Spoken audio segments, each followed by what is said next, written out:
Commissioner earlier said, he referred to the security branch as the elite of the police.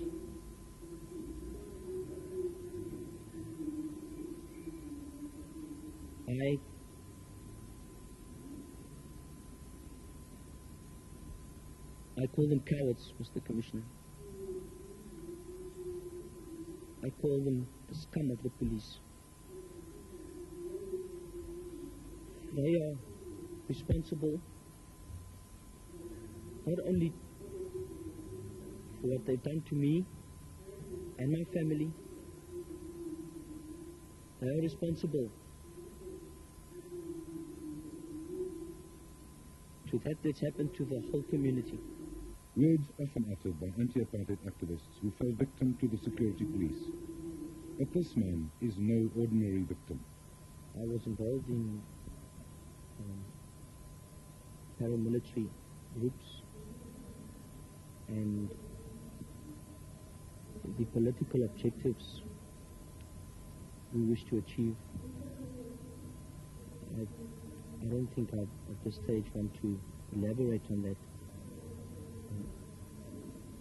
I would at a later stage elaborate more extensively on that in terms of indemnity or amnesty application. If he is reluctant, perhaps we should show you some of the highlights of this man's career. A man affectionately called My Little Fanatic by AWB leader Eugene de Blanche. Police in Southwest Africa, Namibia, have launched an intensive search for the killers of a security guard at the untagged regional office at Ochu.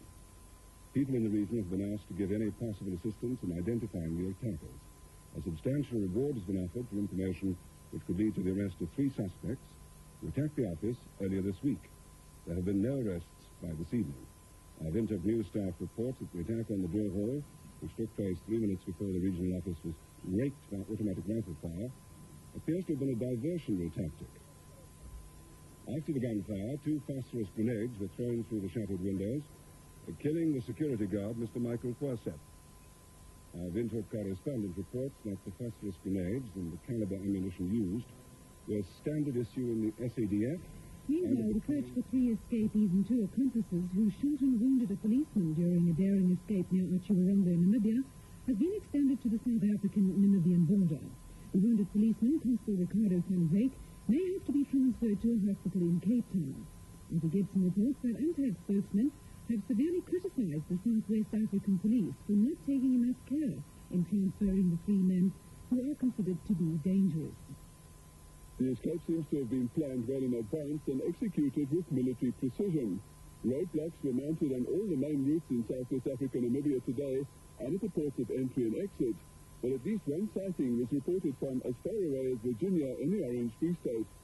The 3 men, Horst Klens, who is a 52-year-old West German citizen and considered to be the most dangerous of the group, 23-year-old Leonard Pienendahl, who was said earlier to have had connections with the Avia Beer, and 22-year-old Daryl Stadtford, both of Johannesburg, were to have appeared in court in connection with 7 charges relating to the attack from the UNTAG office at Ochu, including one of murder. The attack in August during the run-up to the independence elections in the territory shook the people of Namibia and cost the life of a security guard, Mr. Michael Huaseb of Windhoek. Although accounts in the local media today were sketchy on what exactly happened at the lay-by near Achiwarongo, it appeared that the 3 men were in the back of a police van with 2 young policemen in front. Die polisie in Namibia ondersoek 'n tweede aanklag van moord wat verband hou met die bomaanval in Augustus op Umta-kantore op Ochu en die daaropvolgende ontsnapping van 3 gevangenes. Die 21-jarige konstabel Ricardo van Wyk is gister aan beseringsdood wat hy opgedoen het toe die 3 gevangenes verlede maand naby Achiwarongo uit aanhouding ontsnap het.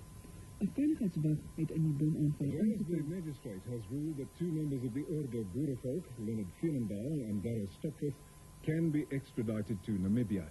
A decision now rests with the Minister of Justice, Mr. Kobi Kutsia, on whether the 2 should be handed over to Namibia to stand trial. Today, a newly formed organization, the Northern Natal Boer Commando, declared Northern Natal a false start. In the declaration, they stated their right to retain the land the Boer community obtained through negotiations with the Zulu nation a century ago. Leader of the Northern Natal Boer Commando and also leader of the Order Boerevolk is Leonard Veenendaal. He was released from prison after a lengthy hunger strike with right-winger Piet Rudolph. Well, we will just take what is ours, we'll occupy what is ours, and we will defend what is ours. Any party, organization, or nation that wants to deprive us of that right will be seen as the aggressor, and we will answer that aggression with the necessary steps. Veenendaal is a staunch supporter of the Inkatha Freedom Party. At this rally in April 1994, his Natal Boer Commando pledged their loyalty and protection to the Zulu King. Veenendaal has played a key role in the military training of IFP militants. But while Veenendaal escaped justice in Namibia, he found himself behind South African bars for 2 years after a range of right-wing bomb attacks in and around Johannesburg in 1990. He says he was severely tortured. They put a gas mask over my face, which was painted black, and then they threw a bucket of water over me.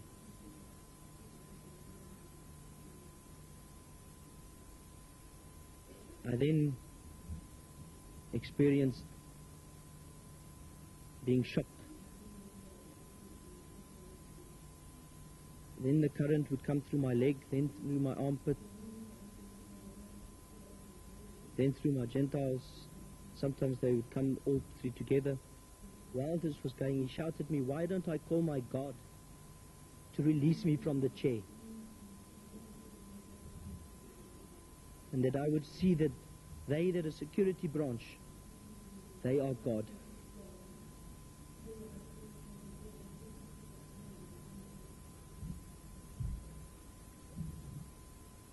That not Mandela, that not Treurnig, Ter Blanche or de Klerk ran this country, but that they ran the country.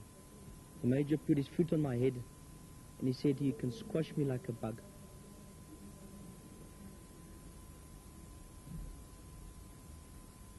He called them all around me. They stood in a circle around me.